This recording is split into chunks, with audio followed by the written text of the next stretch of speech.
We are very proud of some of the young leaders that we have in the Coalition for Peace Action. And next I'd like to call on Christine Colonnese, who is the president of ACTION. That's an acronym. She can tell you exactly what it means because I don't want to stumble over it.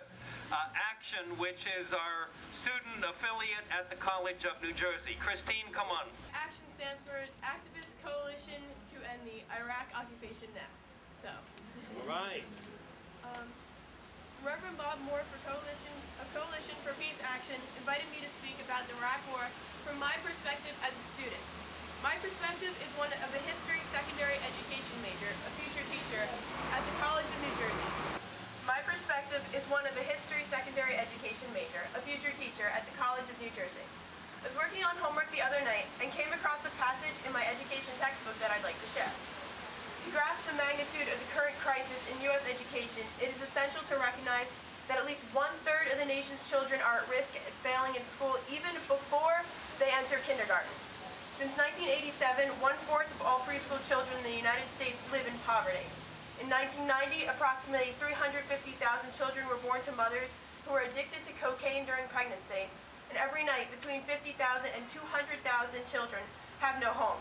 By the year 2000, these figures indicated an increase in the measures of poverty. To me, these figures are unacceptable. Additionally, the schools these students enter, both urban and rural, are failing in a number of ways, from substandard teachers to a lack of resources. State-funded colleges around the country, including my own, have been facing budget cuts long before the economic crisis. Yet at the same time, Cost of War, a project that tracks spending on the Iraq War based on U.S. Congress appropriations, reports that the United States government has spent over $600 billion on the war so far. $600 billion.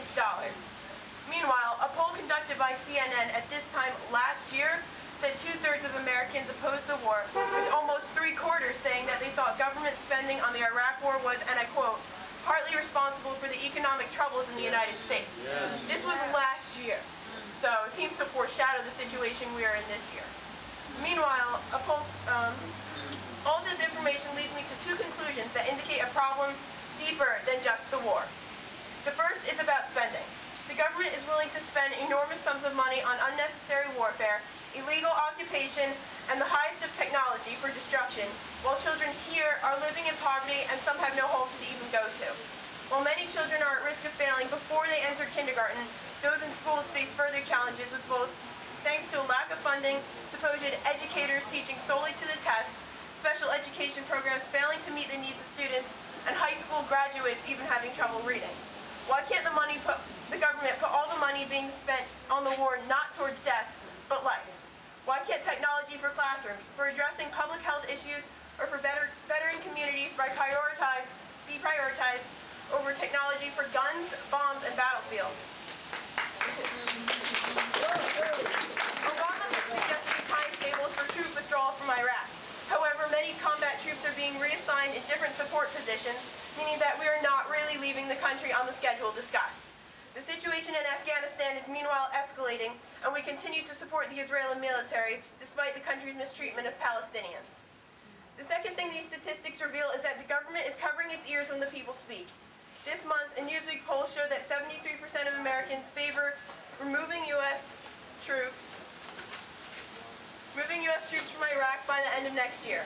Almost 2/3 of Americans said, with all costs considered, the Iraq war was not worth fighting.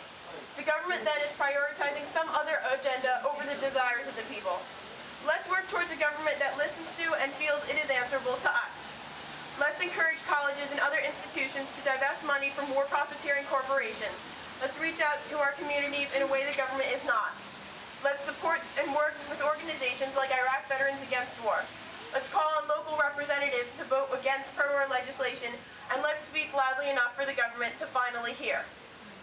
An opportunity to do this is coming this Saturday, the 6th anniversary of the Iraq War protest in Washington, D.C. The College of New Jersey Student Finance Board has allocated our campus anti-war organization, ACTION, funding for 2 buses to D.C.